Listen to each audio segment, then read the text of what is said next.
Hi, and welcome back to one of our online lectures here in world history. Today we're going to look at the Persian Wars for a second time, but we're going to look at a different battle.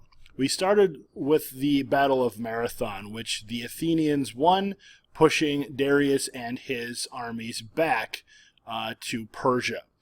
About 10 years later, though, we get another battle called the Battle of Thermopylae. So we're going to take a look at what this battle means, who was a part of it, and ultimately the significance of it.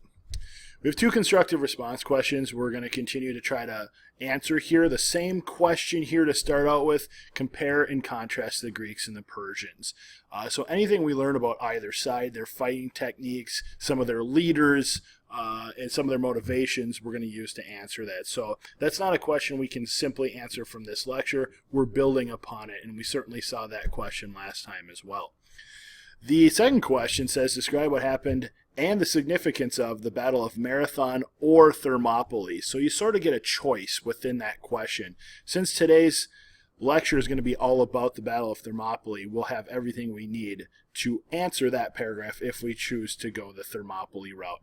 We also could use the information we learned on Marathon last time to answer that question based on Marathon. So we will have a lot of options here as we progress. But we're going to move into the Battle of Thermopylae today, and we're going to see what that's all about. So let's take a look at it here. We're going to start with the who. We need to figure out who fought in this particular battle. For the Persians, it was King Xerxes. He was son of Darius or Darius, depending on how you pronounce it. And he is going to essentially want some revenge. This takes place 10 years after the Battle of Marathon. And now that he is king, he definitely wants to go finish off the Greeks like his father tried to do at Marathon. So it is Xerxes and the Persians versus King Leonidas and his 300 Spartans. Now that's where part of the propaganda plays into this, because if you watch the film 300, it'll show you that Leonidas and his men meet up with a few other Greeks, but for the most part of this battle, it's Leonidas and his 300 Spartans. And that's actually inaccurate, because throughout this process, there were actually over 10,000 other Greek soldiers there helping Leonidas. It's at the end of the battle that Leonidas and his 300 Spartan soldiers are there to hang on. And we'll get to that part of the story here momentarily. Where did this take place? Well, it took place at a mountain pass called Thermopylae. It was also known as the Hot Gates. It was a very narrow pass. So if you wanted to stop an invading army from moving south through Greece, this would be the place to bottleneck them to prevent them from moving further south. And one of the next big cities south was Athens, which certainly was the heart of Greece at the time. This image here kind of gives you an idea. It's sort of a silhouette image, being the mountain pass right here. Now, again, a little bit with the propaganda. If you've seen the movie 300, you've seen Xerxes. They depict him as 7 feet tall with all these piercings. He's half naked throughout the movie. And it's all Hollywoodized. I mean, this comes from a graphic novel, which is a fancy word for saying a comic book, written by Frank Miller. And he takes a lot of liberties with the story. So this gives you an idea. If you want to see the true Xerxes, this will be a little bit more accurate as to what Xerxes would have looked like, not the version from 300 or the sequel 300, Rise of an Empire. King Leonidas. King Leonidas is played by Gerard Butler in the movie 300, and I think he does a decent job. A little bit over-exaggerated and a little high on the testosterone, but I think some of his actions in the film certainly do parallel what happened in history. All right. When did this take place? It took place in 480 BC. As I mentioned earlier, it is 10 years after the Battle of Marathon. So if we look over here on this map, if you are the Persian army and you are heading through Greece and heading south, you'd have to go, whoa, my cursor disappeared, there it is. You'd have to go right through here through Thermopylae. And you can see as you move south through this area, Athens is one of the next cities south from this area. So definitely an important place for the Greeks to stand and hold their position. Why did this battle take place? Xerxes was eager to defeat Greece after their loss at Marathon 10 years earlier. I think his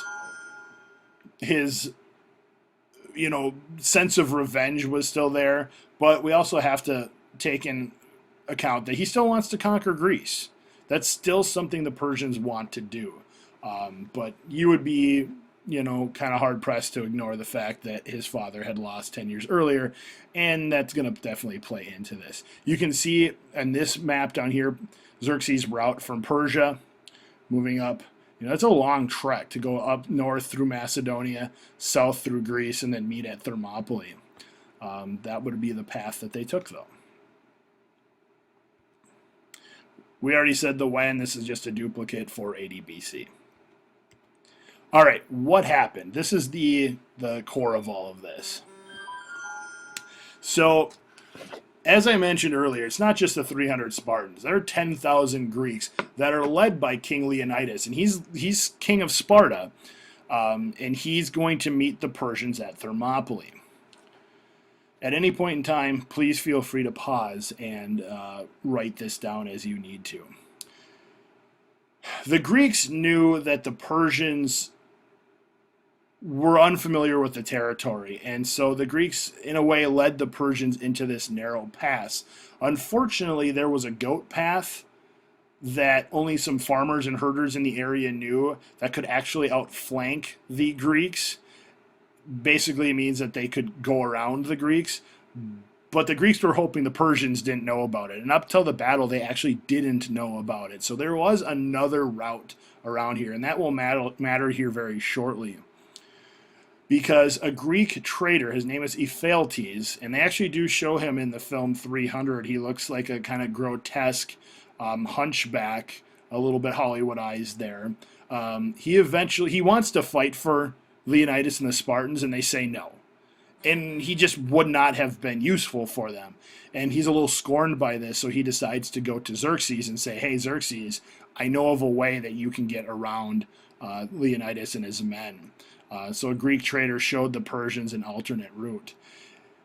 What really ends up happening here is, in order for this giant Persian army, which some numbers say were as big as 1 million soldiers, Leonidas had to do whatever he could to make sure that those 1 million soldiers didn't move south through Greece. Now, again, propaganda plays into this. We're not sure that the Persians had anywhere near 1 million soldiers. I think 200, maybe 300,000 is a fairly good number, which is still a huge army, but it's still a far cry from 1 million.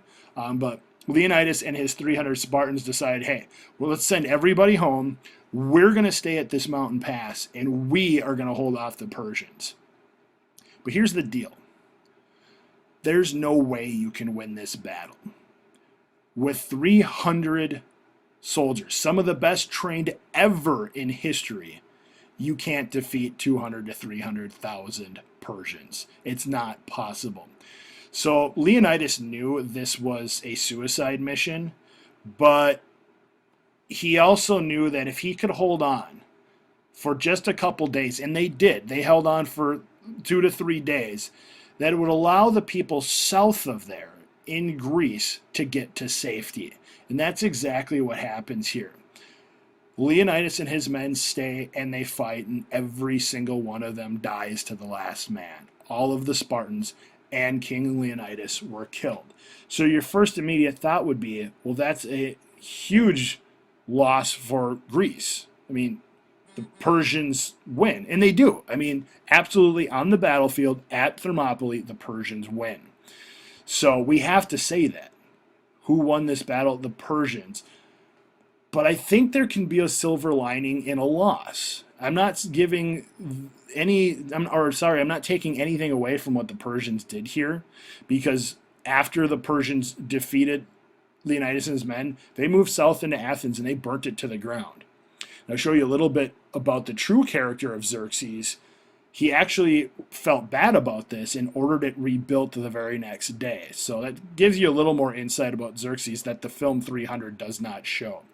But the silver lining in all of this is there is some good that comes from the loss here at Thermopylae, because the Spartans had held on just long enough to allow many others to get to safety, including the Athenian army and the Athenian navy, who are going to regroup under the man Themistocles, who you heard of in Engineering and Empire, and they are going to get ready for the next and most decisive battle of the Persian Wars. So again, the Persians won, but the Spartans at least were able to accomplish something with their loss.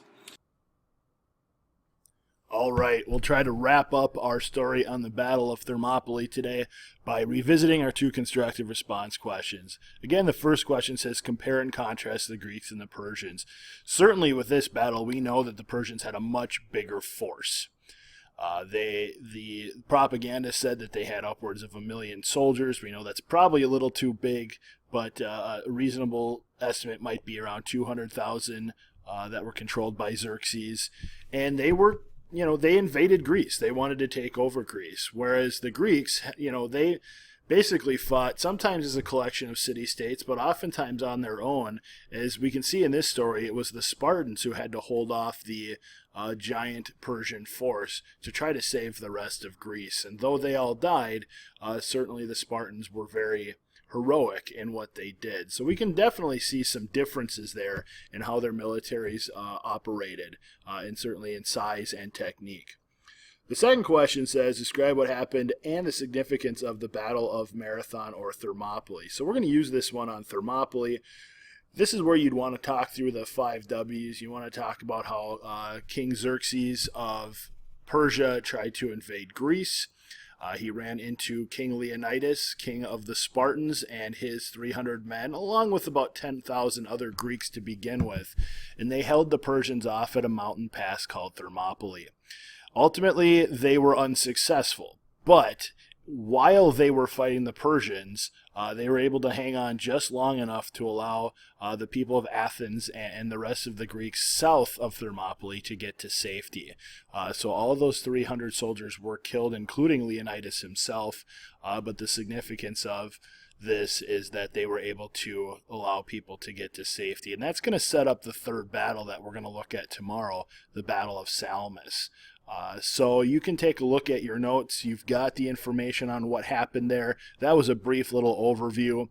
And certainly rate yourself on these two questions on a 4, 3, 2, 1 scale. 4 is you get it, 3 is you're close, 2 is you're working on it, and 1, you've got a long ways to go. And it's good to self-assess and understand where you are so that you know how and what to study to prepare for the exam. So that's going to do it for us here today. Hope you learned something. We'll talk to you next time.